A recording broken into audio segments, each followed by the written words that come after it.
Book 10, Part 2. And may we not say the same of all things? What? That there are three arts which are concerned with all things: one which uses, another which makes, a third which imitates them. Yes, and the excellence or beauty or truth of every structure, animate or inanimate, and of every action of man is relative to the use of which nature or the artist has intended them. True? Then the user of them must have the greatest experience of them, and he must indicate to the maker of the good or bad qualities which develop themselves in use. For example, the flute player will tell the flute maker which of his flutes is satisfactory to the performer. He will tell him how he ought to make them, and the other will attend to his instructions? Of course. The one knows and therefore speaks with authority about the goodness and badness of flutes, while the other, confiding in him, will do what he is told by him. True. The instrument is the same, but about the excellence or badness of it the maker will only attain to a correct belief, and this he will gain from him who knows, by talking to him and being compelled to hear what he has to say, whereas the user will have knowledge. True. But will the imitator have either? Will he know from use whether or no his drawing is correct or beautiful? Or will he have right opinion from being compelled to associate with another who knows and gives him instructions about what he should draw? Neither. Then he will no more have true opinion than he will have knowledge about the goodness or badness of his imitations. I suppose not. The imitative artist will be in a brilliant state of intelligence about his own creations? Nay, very much the reverse. And still he will go on imitating without knowing what makes a thing good or bad, and may be expected therefore to imitate only that which appears to be good to the ignorant multitude? Just so. Thus far, then, we are pretty well agreed that the imitator has no knowledge worth mentioning of what he imitates. Imitation is only a kind of play or sport, and the tragic poets, whether they write in iambic or in heroic verse, are imitators in the highest degree? Very true. And now tell me, I conjure you, has not imitation been shown by us to be concerned with that which is thrice removed from the truth? Certainly. And what is the faculty in man to which imitation is addressed? What do you mean? I will explain. The body, which is large when seen near, appears small when seen at a distance? True. And the same object appears straight when looked at out of the water, and crooked when in the water, and the concave becomes convex, owing to the illusion about colours to which the sight is liable. Thus every sort of confusion is revealed within us, and this is that weakness of the human mind on which the art of conjuring and of deceiving by light and shadow and other ingenious devices imposes, having an effect upon us like magic. True. And the arts of measuring and numbering and weighing come to the rescue of the human understanding. There is the beauty of them, and the apparent greater or less, or more or heavier, no longer have the mastery over us, but give way before circulation and measure and weight? Most true. And this surely must be the work of the calculating and rational principle of the soul? To be sure. And when this principle measures and certifies that some things are equal, or that some are greater or less than others, there occurs an apparent contradiction? True. But were we not saying that such a contradiction is impossible? The same faculty cannot have contrary opinions at the same time about the same thing. Very true. Then that part of the soul which has an opinion contrary to measure is not the same with that which has an opinion in accordance with measure? True. And the better part of the soul is likely to be that which trusts to measure and calculation? Certainly. And that which is opposed to them is one of the inferior principles of the soul? No doubt. This was the conclusion at which I was seeking to arrive when I said that painting or drawing, and imitation in general, when doing their own proper work, are far removed from truth, and the companions and friends and associates of a principle within us which is equally removed from reason, and that they have no true or healthy aim. Exactly. The imitative part is an inferior who marries an inferior, and has inferior offspring. Very true. And this is confined to the sight only, or does it extend to the hearing also, relating in fact to what we term poetry? Probably the same would be true of poetry. Do not rely, I said, on a probability derived from the analogy of painting. But let us examine further, and see whether the faculty with which poetical imitation is concerned is good or bad. By all means.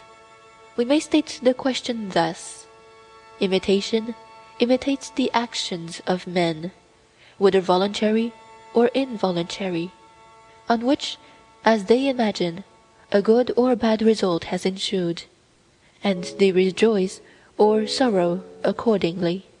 Is there anything more? No, there is nothing else. But in all this variety of circumstances, is the man at unity with himself? Or rather, as in the instance of sight, there was confusion and opposition in his opinions about the same things, so here also is there not strife and inconsistency in his life? Though I need hardly raise the question again, for I remember that all this has been already admitted, and the soul has been acknowledged by us to be full of these and 10,000 similar oppositions occurring at the same moment. And we were right, he said. Yes, I said, thus far we were right, but there was an omission which must now be supplied. What was the omission? Were we not saying that a good man, who has the misfortune to lose his son, or anything else which is most dear to him, will bear the loss with more equanimity than another? Yes. But will he have no sorrow? Or shall we say that although he cannot help sorrowing, he will moderate his sorrow? The latter, he said, is the truer statement. Tell me, will he be more likely to struggle and hold out against his sorrow when he is seen by his equals or when he is alone? It will make a great difference whether he is seen or not. When he is by himself, he will not mind saying or doing any things which he would be ashamed of any one hearing or seeing him do? True. There is a principle of law and reason in him which bids him resist, as well as a feeling of his misfortune, which is forcing him to indulge his sorrow? True. But when a man is drawn in two opposite directions, and from the same object, this, as we affirm, necessarily implies two distinct principles in him? Certainly. One of them is ready to follow the guidance of the law? How do you mean? The law would say that to be patient under suffering is best, and that we should not give way to impatience, as there is no knowing whether such things are good or evil, and nothing is gained by impatience.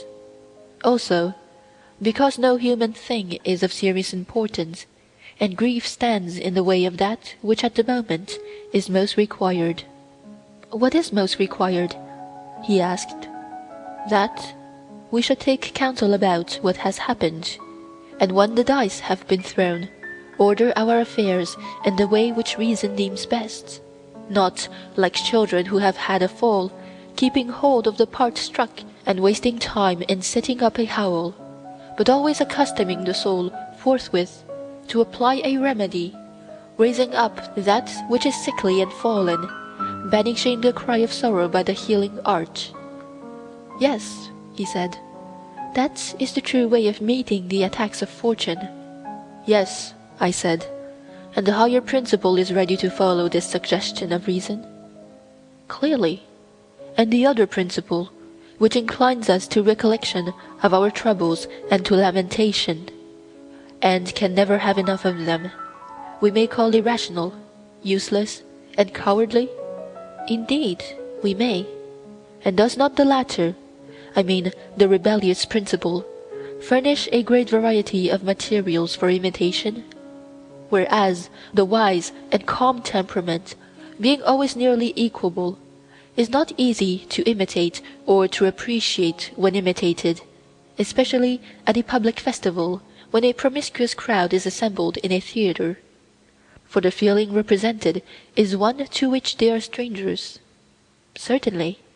Then the imitative poet, who aims at being popular, is not by nature made, nor is his art intended, to please or to affect the rational principle in the soul, but he will prefer the passionate and fitful temper which is easily imitated?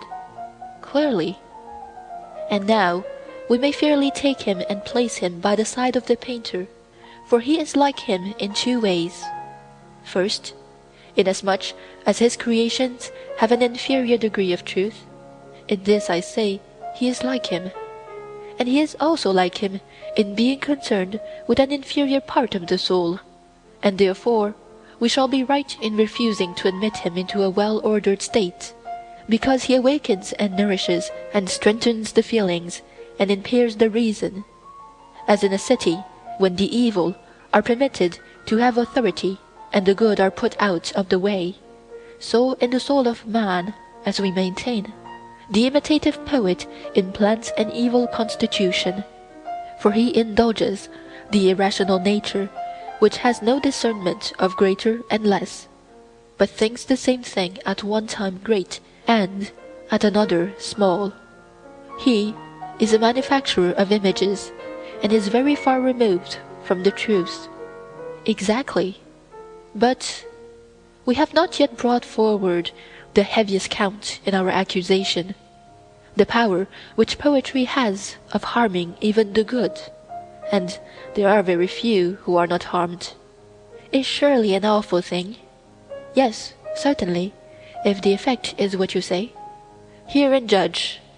The best of us, as I conceive, when we listen to a passage of Homer, or one of the tragedians, in which he represents some pitiful hero who is drawling out his sorrows in a long oration, or weeping and smiting his breast, the best of us, you know, delight in giving way to sympathy, and are in raptures at the excellence of the poet who stirs our feelings most.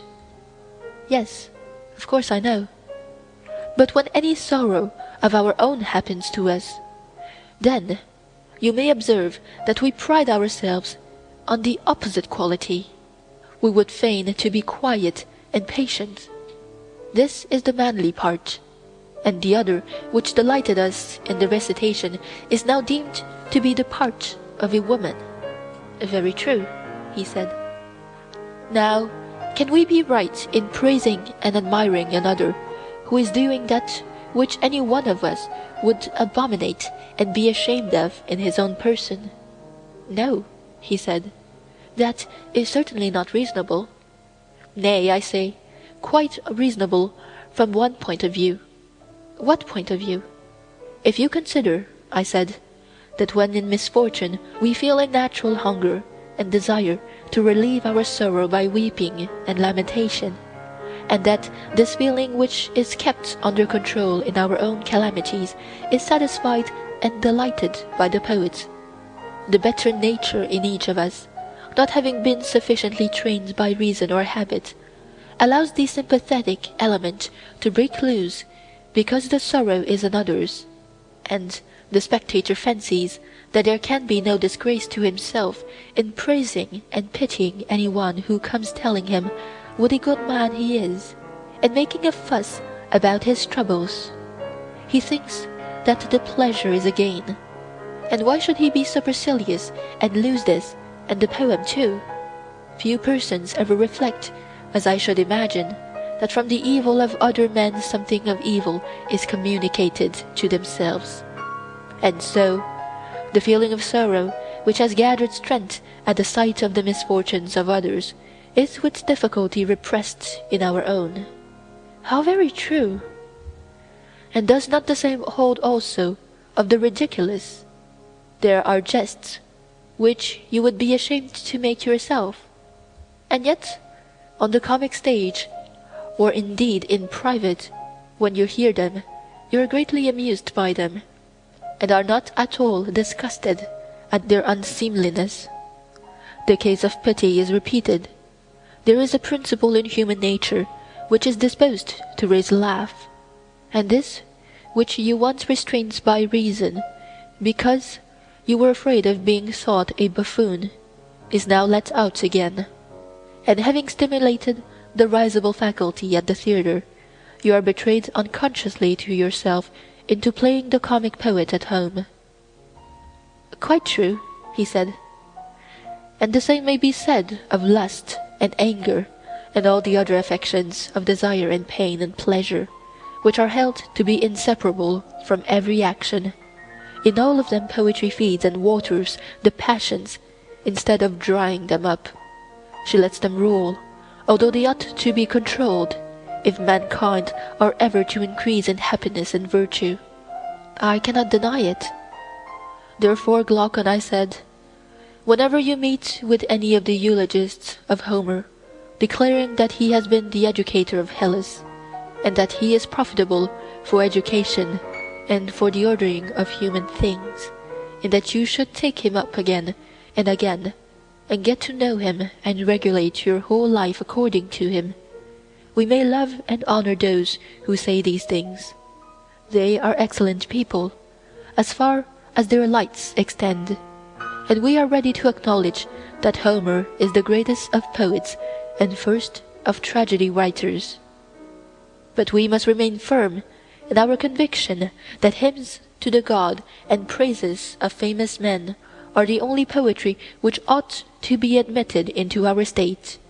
For if you go beyond this, and allow the honeyed muse to enter, either in epic or lyric verse, not law and the reason of mankind, which by common consent have ever been deemed best, but pleasure and pain will be the rulers of our state. That is most true, he said.